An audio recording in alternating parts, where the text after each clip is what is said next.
그러면서 36절, 37절 가서 보시면은 유명한 이제 36절부터 유명한 사도인 바나바라는 사람이 등장해요.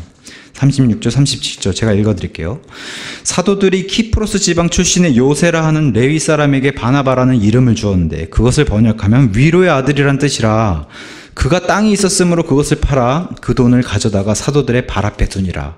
여기서는 지금 사도로 등장하지 않는데 이후에 이 사람이 사도로 등장해요. 사도란 단어를 쓰이면서 높은 그런 리더직을 받는 사람이 바나바로 등장하는데 후에는 이 사람이 왜 여기 등장했냐?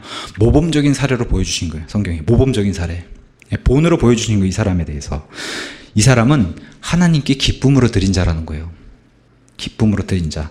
그 다음에 5장에서 등장한 사람들은 위선자들을 설명했어요. 아나니아 삽비라를 통해서. 그래서 바나바를 먼저 설명했어요. 지금 이제 개정 성경도 이제 이 바나바의 뜻이 위로의 아들이라고 돼 있어요.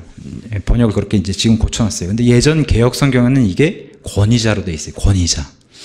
권위자란 한자도 가서 살펴보면은 위로의 아들의 뜻이 위로를 권하는 아들 자자를 썼는데 이 해석을 이렇게 안 하고 다 권위 있는 놈자자로 해석을 해서 이게 문제가 됐던 거예요. 권위 있는 사람이란 뜻으로. 아마 여기서 권사가 나온 것 같아요. 권사가. 권면하는 선비사자, 권면하는 스승이라는 그런 직분을 여기서 만들어낸 것 같아요. 이게 권사라는 직분은 원래 감리교에서 출발했는데 우리나라 들어올 때 이 느낌 자체도 변형이 돼서 들어왔고 그 단어를 굳이 살펴보니까 이 바나바라는 인물에서 그걸 살펴본 것 같아요. 위로해주고 권면해주는 사람. 원래 그런 뜻이에요. 바나바의 뜻이. 근데 그 의미를 잘못 해석해가지고 권위 있는 자, 줄여서 이제 우리는 권사라고 얘기했는데 전혀 성경적이지도 않고 감리교에서도 폐지 운동했어요.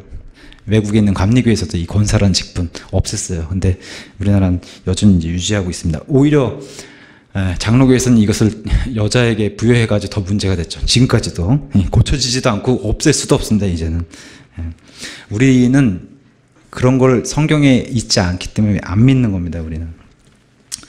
자, 여기 보면 키프로스 지방 출신에서 키프로스는 예루살렘 북서쪽 그 바다 한가운데 있는 섬 지역입니다. 그래서 이 바나바라는 사람의 고향이기도 한데 여기 우리 성경에 요새로 돼 있어요. 요새. 이름이 영어로는 조세, 우리 번역으로는 요새 이렇게 돼 있는데 개역 성경 가서 보시면 아니면 킹제임스를 제외한 나머지 성경 다 요셉으로 돼 있어요. 요셉으로.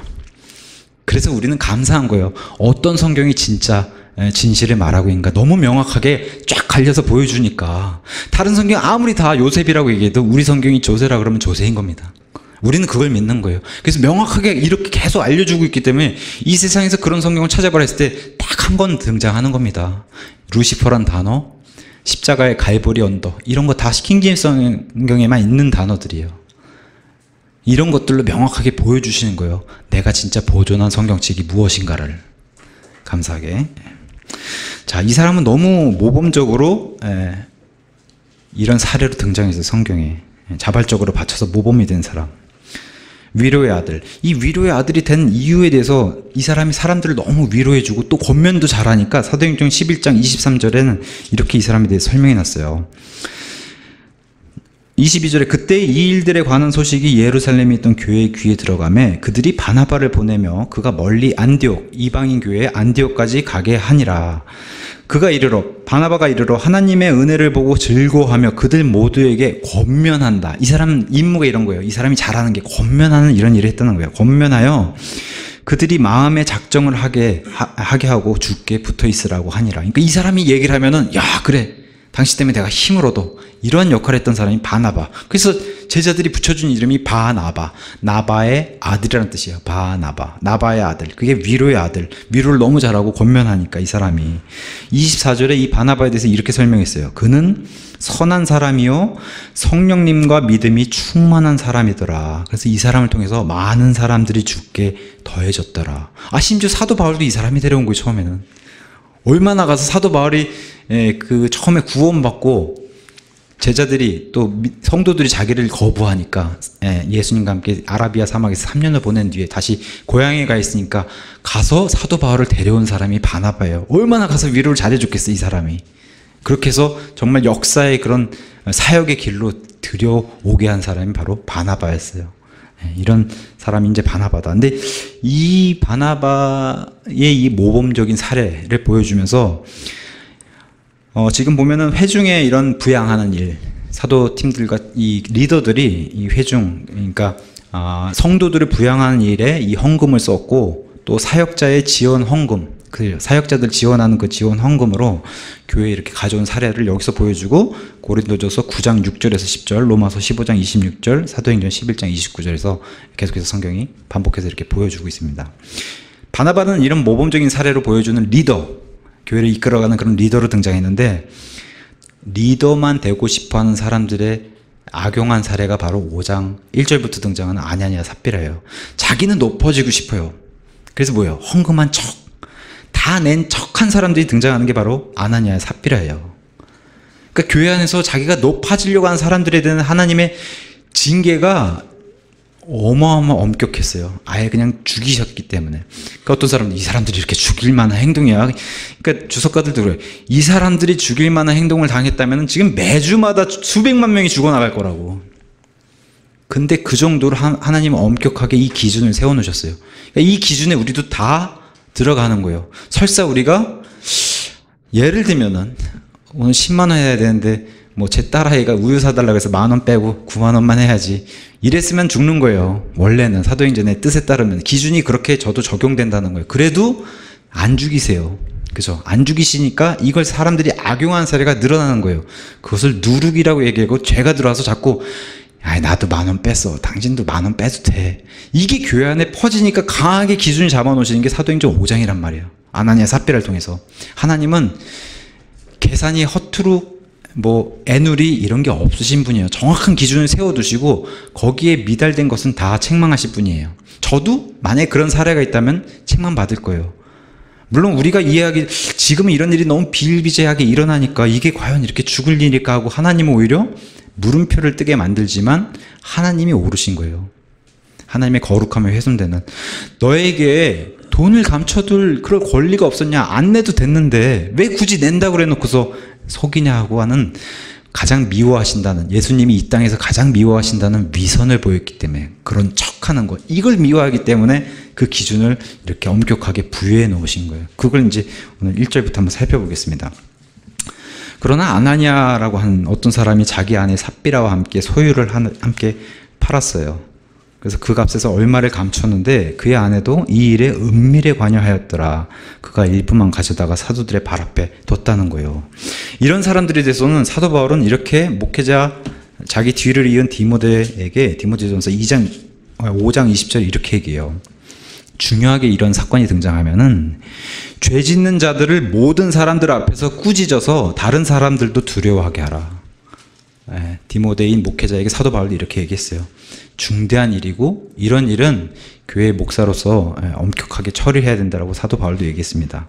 로마서 15장 4절에 이 지금 사도행전을 기록해 준 하나님께서 무엇이든지 전에 이걸 기록해 준 것은 우리의 배움을 위해 기록해 주셨어요. 이 아나니아 삽비라의 이 실화를 통해서 우리의 마음 상태를 한번 돌아보고 우리는 어떤가, 그것을 위에서 하나님이 기록해 주셨다고 이제 성경이 얘기하는 겁니다. 이름은 너무 멋있어요. 아나니아, 그러니까 여호와는 은혜로우시다, 이런 이름 뜻을 가졌어요. 삽비라, 그의 아내는 아름답다는 뜻이 가졌어요. 이 이름 자체가, 이름들이 너무 좋잖아요. 아나니아, 삽비라. 동명이인의 아나니아는 사도 바울의 눈이 멀었을 때 붕대를 감았을 때 그걸 풀어준 사람도 똑같은 이름의 아나니아가 있었어요. 이름은 너무 멋있는데 이 사람들의 행위가 그렇지 못했다는 거예요. 하나님 보시기에. 우리가 성경에 중요한 원칙이 있어요. 그것은 너희가 환경이 좋거나 많은 것을 받았다면은 받은 만큼 하나님은 더 요구하신다는 거예요. 이게 중요한 원칙이에요. 성경이 이건 불변합니다. 많이 받은 자 하나님께서 많이 요구하신다. 이게 재물이 됐건 자기가 가지고 있는 달란트, 재능이 됐건 환경이 됐건 간에 우리가 최소한 다른 교회보다 많이 받은 게 있어요. 우리가 신약교회를, 참된 신약교회를 추구해요. 좋은 성경 받았어요. 그러면 우리에게는 밖에 있는 교회보다도 더 많은 엄격한 기준을 요구하신다는 거예요. 우리에게는. 그래서 우리가 더 조심하고 더 주님을 두려워하는 자세를 가져야 된다라고 얘기하는 겁니다.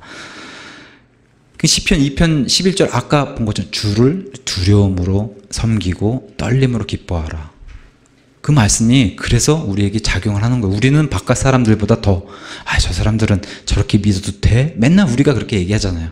근데 정작 우리는, 그런 걸 더 받은 우리는 더 해야 된다는 거예요. 하나님 기준이 더 높기 때문에. 자, 바나바는 모든 걸 팔아서 내려놨어요. 사도 앞에다 내놨어요. 바나바는. 여기 아나니아 삽비라는 얼마를 감췄어요. 이 사람들은 돈 액수가 중요한 게 아니라 지금 남편과 아내가 이것에 한마음이 돼가지고 하나님을 속였다 이렇게 얘기하는 거예요. 아나니아 삽비라는 알고 있었던 게 분명히 있어요. 헌금의 원칙을 알고 있었어요. 이 사람들은. 그게 이제 3절부터 쭉 얘기하는 거예요. 보세요. 베드로가 이르되 아나니아야 어째 사탄이 내 마음에 가득 차서 내가 성령님께 거짓말을 하고 땅값에 얼마를 감췄느냐. 땅이 남아 있었을 때 내 것이 아니었느냐. 그것을 판 뒤에도 내 마음대로 할 수 있지 아니하였느냐. 내가 어찌하여 이 일을 내 마음속에서 품었느냐. 내가 사람들에게 거짓말하지 아니하고 하나님께 하였도다 했더니 5절에 아나니아가 이 말을 듣고 쓰러져 숨을 거두매 이 일을 들은 모든 사람들에게 큰 두려움이 임하노라. 헌금의 원리에 대해서 이 사람들은 정확하게 알고 있었어요. 그건 뭐냐면은 원하는 만큼 가져오고 원하는 만큼 가져올 수 있는 완전한 권리가 성도에게 있었다는 사실을 알았어요. 아나니아 삽비라는. 그건 뭐냐면 다시 말하면 그냥 자기가 작정한 대로 내면 됐었던 거예요. 자기가 아내와 함께 우리가 이만큼만 냅시다 하고 그렇게 처음부터 마음을 먹고 냈으면 상관이 없었다는 거예요. 성경이 얘기하는 거는. 또 두 번째, 설사 내기 싫으면 안 가져와도 돼요. 그래도 하나님이 벌하지 않으신다고 얘기하는 거예요. 지금 베드로의 말씀을 통해서 알려주시는 게 네가 원하지 않았으면 안 냈어도 됐다. 여기 지금 강제로 지금 자기 땅, 자기 재산 팔아서 내놓는 거 다 자발적으로 자율적인 것이지 강제성이 없다는 거예요. 지금 교회에서는. 세 번째, 4절에 가서 보시면 팔기 전에도 팔고 나서도 다 이 재산은 아나니아 삽비라 거예요. 네 번째, 누구도 강요하지 않았다. 그러니까 고린도후서 9장 6절에서 8절 말씀, 사도 바울도 얘기하잖아요. 즐거이 내는 자는 하나님을 사랑하시지. 마음에 작정한 대로 내고 받은 은혜만큼 내야지. 마지못해 억지로 하지 말라 그랬어요. 헌금은. 그게 헌금의 원칙인데 그걸 정확히 알고 있었던 사람들이에요. 아나니아 삽비라가. 누구도 얼마를 가져오라고 요구받지 않았어요. 아나니아한테. 이거 다 가져와라 얘기 안 했단 말이에요. 그런 얘기 없어요. 성경에. 얼마든지 적게 가져올 수도 있었다고 얘기하는 거예요. 그렇게 작정해서 가져왔으면 됐는데 그걸 안 했다는 거. 오히려 가져오다가 아니 마음의 의도가 처음부터 순교해야지, 다 내면 아깝지 않은 그 마음이 들어갔다는 거예요. 그러면서도 뭘 했다는 거예요. 대답은 답한 값입니다 라고 얘기했다는 거예요. 단순히 보면 거짓말이지만 그 앞에 위선이 있다는 거예요. 안 그런 척하는. 예수님이 가장 미워하신 이 행위를 했다는 겁니다. 그랬더니 하나님을 시험하지 말라고 얘기했어요. 베드로는 하나님을 시험하지 말라. 거짓말을 했어요. 위선을 보였어요. 하나님을 시험하지 말라. 제가 어린 시절에 지금도 기억해 보면은 기억이 또렷이 나는 게 있어요. 저희 엄마한테. 엄마가 가만히 지켜보고 계시다가 저를 엄청나게 때리신 일이 있어요. 거짓말했을 때. 그죠? 이건 뭐 누가 알려줘서 하는 게 아니잖아요. 아이가 자라면서 자연스럽게 거짓말하게 되는데 그걸 눈여겨보고 계시다가 이제 딱 명확하게 증거를 잡아가지고 거짓말했지 해서 엄청 맞았어요. 그때는 연탄 뗄 때니까 그 연탄이 쇠잖아요. 그 쇠로 맞았으니까 엄청 지금도 기억에 남는데 저희 어머니 뭐라고 하는 게 아니라 맞아요. 거짓말한 사람 아이는 뭐 너무 심하게는 아니더라도 그 거짓말한 것에 대한 징계를 가하는 게 맞아요. 그래야지 아이가 거짓말을 제가 지금까지 평생도록 거짓말은 나쁜 것이라는 그런 인식을 하게끔. 성경도 아이에겐 매를 들라고 돼 있어요. 그래야지 그 아이가 바른 길로 간다고. 그 기억이 나더라고요. 저도 거짓말하고 안 그런 척 했거든요. 그게 위선이라고 얘기하는 거예요. 성경은 그게 위선이다. 아벨을 죽이고 나서 가인이 거짓말했어요. 하나님께. 아벨이 어딨냐고 물어보신 하나님께 몰라요 하고서 유명한 얘기를 해요. 내가 내 동생을 지키는 자입니까? 이렇게 얘기해요. 이건 미국 사람들이 하는 유명한 뭐라고 할까요? 부모에게 대항하는 말? 그렇게 쓰인다고 얘기해요. 내가 내 동생을 지키는 자입니까? 이렇게. 이런 일이 보이는 거예요. 인간의 첫 번째 위선. 이런 일이 벌어지니까 하나님 미워하시는 거예요. 이 가인을 통해서 들어온 게 죄이기 때문에, 죄라는 단어가 들어왔기 때문에. 어떤 분은 얘기해요. 아버지가 하나님이신 거 알겠고 하나님의 아들이신 예수님이 하나님인 건 알겠는데 성령님이 하나님이시라는 증거가 있냐 성경에. 그럼 우리는 뭐 요한일서 5장 7절처럼 유명한, 그것도 이제 킹제임스 성경에만, 근데 이건 킹제임스 성경만 있으니까 또 개혁성경 보신 분은 인정을 안 하시잖아요.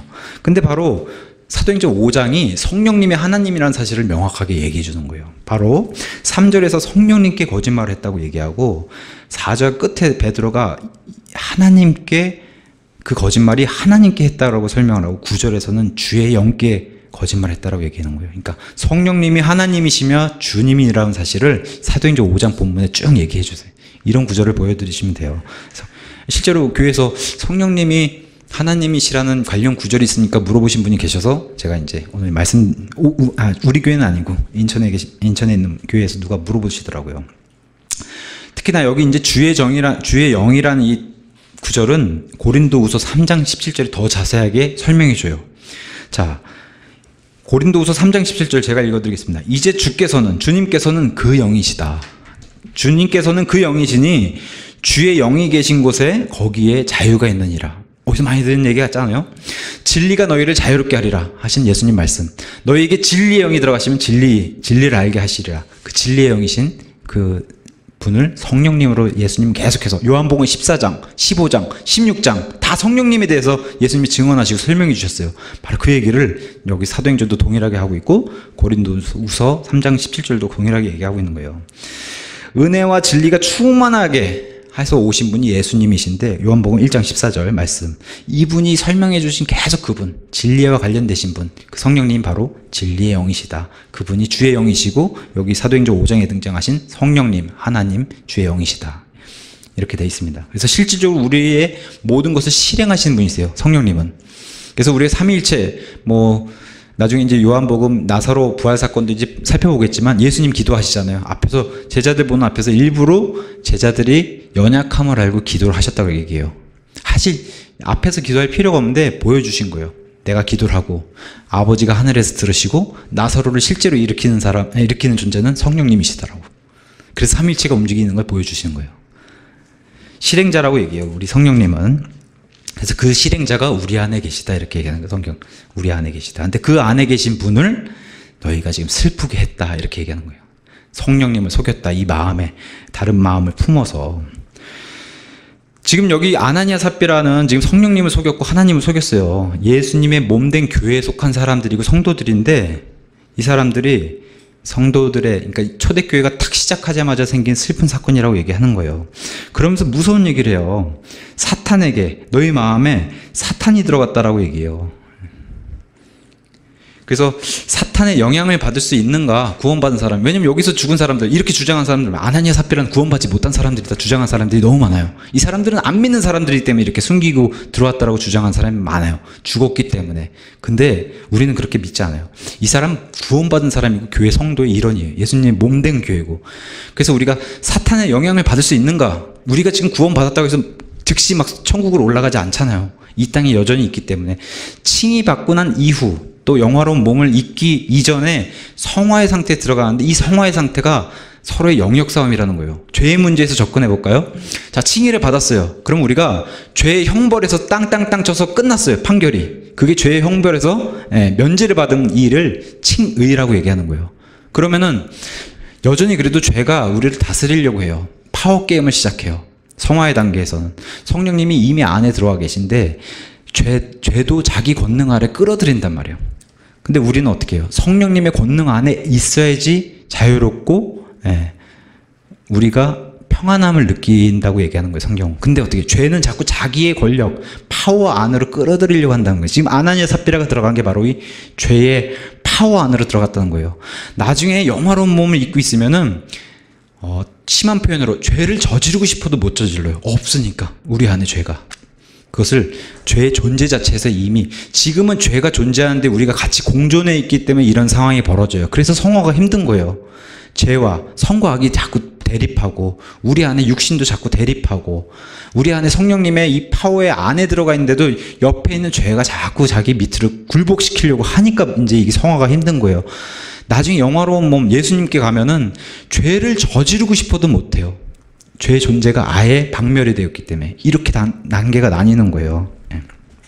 근데 지금 아나니아 삽비라가 너희 마음에 사탄이 가득 찼다라고 얘기하는 거예요, 지금. 그러니까 죽은 사람은 무조건 구원받지 못했다라고 주장하는 사람들이 너무 많아요. 불신자였기 때문에 이렇게 했다고.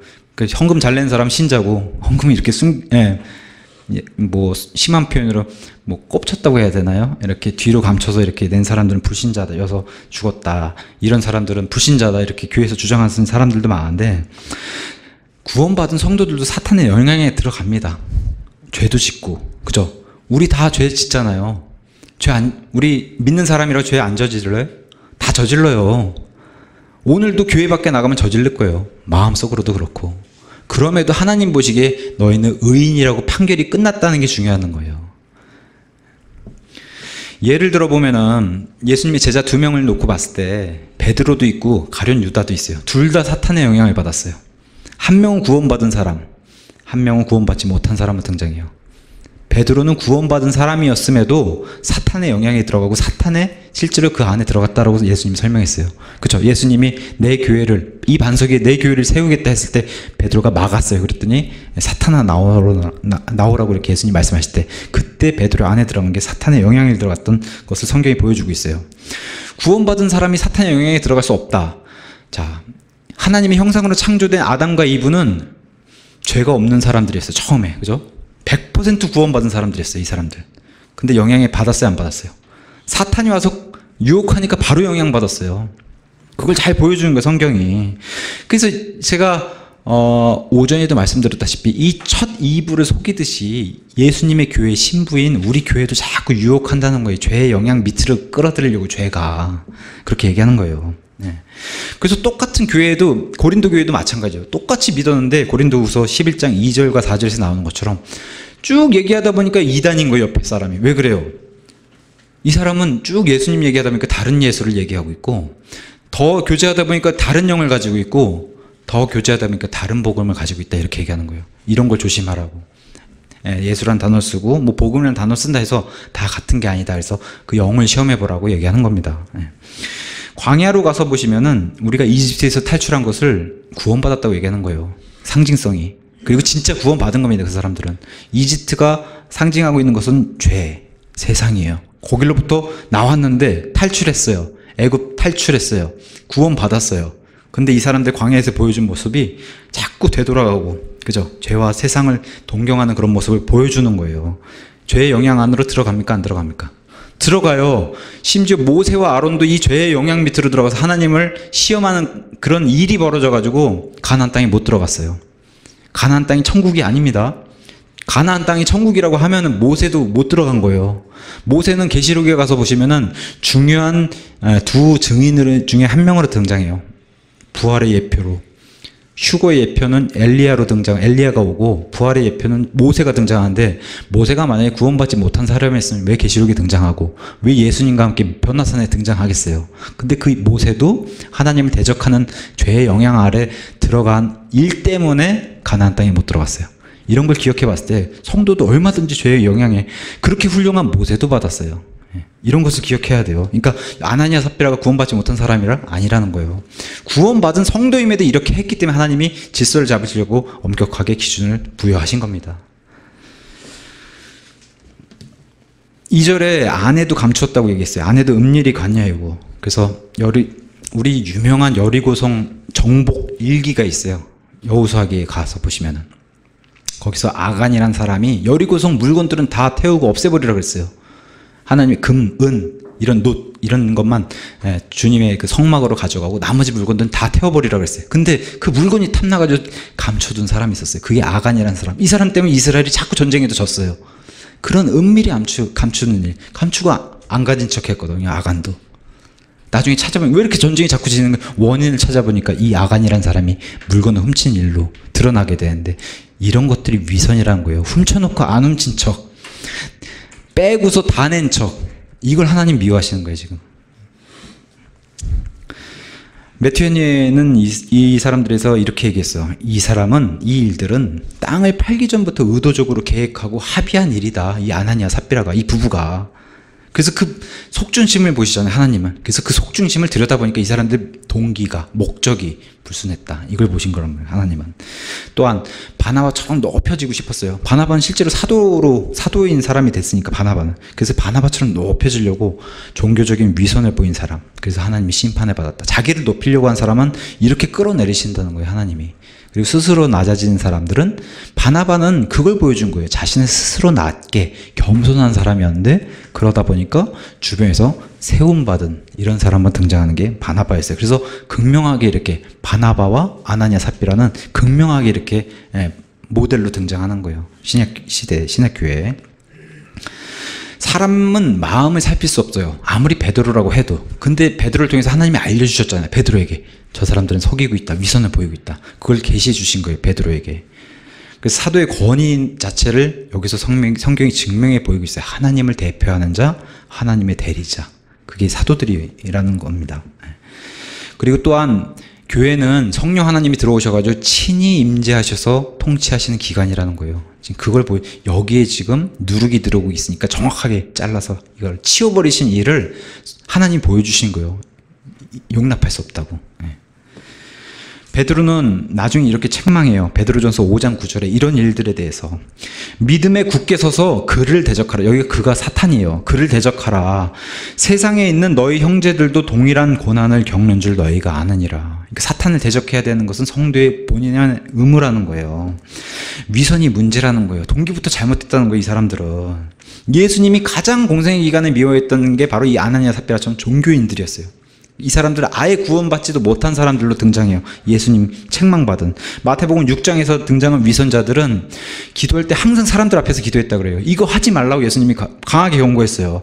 이 사람들 도와준다고 여기서 내가 지금 사람들 도와준다고 나팔을 분다 그랬어요. 이 사람들은 헌금을 이렇게 낸다고. 그런 사람들이 종교인으로 등장했고, 기도할 땐 그냥 저기서 1시간씩 사람들 보이는 데서 기도하고 있고, 금식할 때는 그렇게 힘들다고 얼굴에 힘든 인상을 쓰면서 금식한 티를 다 내고, 이 사람들은 자기 것 못 보고 남의 것만 보는 사람들이다. 그래서 자기 들보는 이런데 남의 그 티를 잡아가지고 그 티를 보는 사람들이다. 연기하는 사람들이다. 쇼하는 사람들이다. 이렇게 얘기했어요. 예수님이. 가장 미워한 사람들이 바로 이 위선자들이라고. 너 위선자들아 이렇게 얘기했잖아요. 그래서 지금도 대한민국의 쇼 때문에 우리가 얼마나 괴로워요. 쇼하는 사람들 때문에. 그죠? 대통령부터 쇼한다 그러잖아요. 지금 막 눈물 흘리고. 이런 위선을 지금 좌파들 보고도 우리가 위선이라 그러잖아요. 우리들 스스로도 위선이 있는지도 우리가 살펴봐야 돼요. 위선 때문에 힘들어하잖아요. 위선. 위선자. 예수님이 위선자를 이렇게 말씀하셨어요. 입술로는 믿는다라고 막 얘기를 하는데 마음에서는 멀다라고 했어요. 그걸 위선자라고 얘기한 거예요. 그래서 이 사람들은 헛되이 경배하고 있는 사람들이다. 마태복음 15장에서는 똥을 들고서 예수님이 비유해 줬어요. 저 똥, 이 사람이 눕는 똥 더럽지 않냐? 근데 위선자들의 입 밖으로 나오는 말이 훨씬 더 더럽다. 음식을 먹어서 뒤로 나가는 것보다 마음에서 입으로 나온 저게 훨씬 더 더럽다라고 예수님이 설명해 주셨어요. 위선을 정리해 보면 이래요. 마태복음 6장에 위선자는 연기한다고 돼 있어요. 겉과 속이 다른 것으로 아닌 척하고 이렇게 하는 것을 위선이라고 돼 있어요. 마태복음 7장에서는 상대의 티는 보이는데 자신의 들보는 못 보는 게 위선이라고 얘기했어요. 마태복음 16장에 날씨는 분별할 수 있는데 시대의 표적은 분별하지 못한다고 얘기했어요. 위선자들은 이런 걸 못한다고 얘기했어요. 마태복음 22장에 위선자들은 예수님을 시험했어요. 마태복음 23장에 구원받기를 원치 않아했어요. 위선자들은 받으려고 하지도 않고 받으려고 하는 자도 허락하지 않았어요. 그걸 위선자라고 얘기했어요. 또한 동일한 장에서는 위선자들에게는 화가 있을지어다 얘기하면서 7번 얘기했어요. 완벽하게. 구제가 안 된다. 너희는 구원받을 수 없다. 지옥으로 들어간다. 화를 7번 정확하게 완벽한 숫자로 얘기하셨어요. 그 다음에 마태복음 23장 28절에 겉으로는 의롭게 보인다. 위선자들 그렇게 의롭게 보일 수 없었어요. 근데 겉으로는 의롭게 보이나 속에는 위선과 불법이 가득한 사람들이 위선자라고 예수님이 설명해 주셨어요. 이 사람들은 아예 이렇게 쉽게 설명해 주셨어요. 24장 51절에 지옥에서 슬피 울고 이를 갈미 있는 자들이다. 성도들도 위선이 있어요. 우린 그렇다고 지옥 가지 않아요. 근데 우리가 창피해야 되는 일은 이 위선자들이 가야 되는 그 지옥에서 우리는 면제를 받았는데 우리가 그런 모습 보이면 안 된다라고 오늘 사도행전 5장에 아예 초대교회 시작부터 하나님이 딱 기준을 두고 가시는 거예요. 성도에게 합당하지 않은 자세라고. 자, 결론에 말씀드리면은 교회가 출발하면서 야, 저게 죽을 일인가? 그렇게 물음표를 가질 수 있어요. 아까도 얘기했다시피 매주 죽어나갈 거예요. 아니면 매일 죽어나갈 거예요. 이런 일이 죽는 일이라고 한다면은. 이런 마태복음, 이 사도행전 5장에 이런 얘기를 들어서 헌금 많이 내라. 그렇게 얘기하는 사람들이 있기 때문에 이게 참 조심스러워요. 그런 얘기 하는 게 아닌데 지금. 예. 헌금 많이 내라고 얘기하는 게 아니라 위선을 미워한다는 거예요. 적게 내도 상관없어요. 헌금이란 건 마음에 정한 대로 내면 되니까. 하나님이 원하시는 것도 그거라는 거예요. 즐겁게 내는 자, 마음에 정한 대로 자기 기쁨대로 즐겁게 내는 자를 하나님이 기뻐하시지, 누가 이렇게 내라고 해서 그거 안 내고 그거 낸 척하고 이러지 말라는 거예요. 지금 아나니아 삽비라처럼. 예. 10만 원 내기로 했는데 5만 원 내놓고 10만 원 낸 척 하지 말라는 거예요. 그 위선. 그게 교회 안에 들어오면은 다 누룩은 여길 다 뜨게 한다는 거예요. 죄가 그렇게 우리의 자기 영향권을 끌고 들어가기 때문에 그걸 주의를 강하게 경고를 준 겁니다. 고린도후서 9장 6절, 7절 가서 보시면 이 헌금의 원리에 대해서 정확하게 아나니아 삽비라도 이렇게 했어야 되는데 그 원리에 대해서 우리가 뭐 늘 봐왔지만 이 원리대로 우리는 교회를 지금 하고 있는 겁니다. 다만 내가 말하는 바는 이것이니 곧 인색하게 뿌린 자는 또한 인색하게 거둘 것이요 풍성하게 뿌린 자는 또한 풍성하게 거두리라는 것이라. 저마다 자기가 마음속에 정한 대로 낼 것이요 마지못해 하거나 억지로 하지 말지니 하나님은 즐거이 내는 자를 사랑하시느니라. 이 성경 말씀 그대로 자기가 정한 바대로 기쁘게 즐겁게 내는 사람은 하나님 사랑하신다고 했으니까 그렇게 냈으면 됐는데 아나니아 삽비라는 그렇지 못한 위선을 보였기 때문에 경고를 강하게 받고 우리에게도 이것을 통해서 교훈으로 알려주고 있는 겁니다. 그래서 이런 것들을 좀 마음에 새기고, 좀 제가 액수가 중요하다 얘기 안 했어요. 헌금에 대해서 얘기도 사실은 안 합니다. 우리 교회는 자기 마음에 정한 대로 내시면 돼요. 헌금은 하나님께 드리시는 것이지, 예. 교회에서 내라 마라 할 필요도 없는 거. 그리고 요새 같은 분위기라면 헌금에 대해서 더 얘기하기도 조심스러워요. 저는 그런 거 강요도 안 합니다. 예. 다만 여기 헌금의 원리, 그다음에 사도행전 5장 이런 위선을 우리가 조심해야 된다는 거, 위선.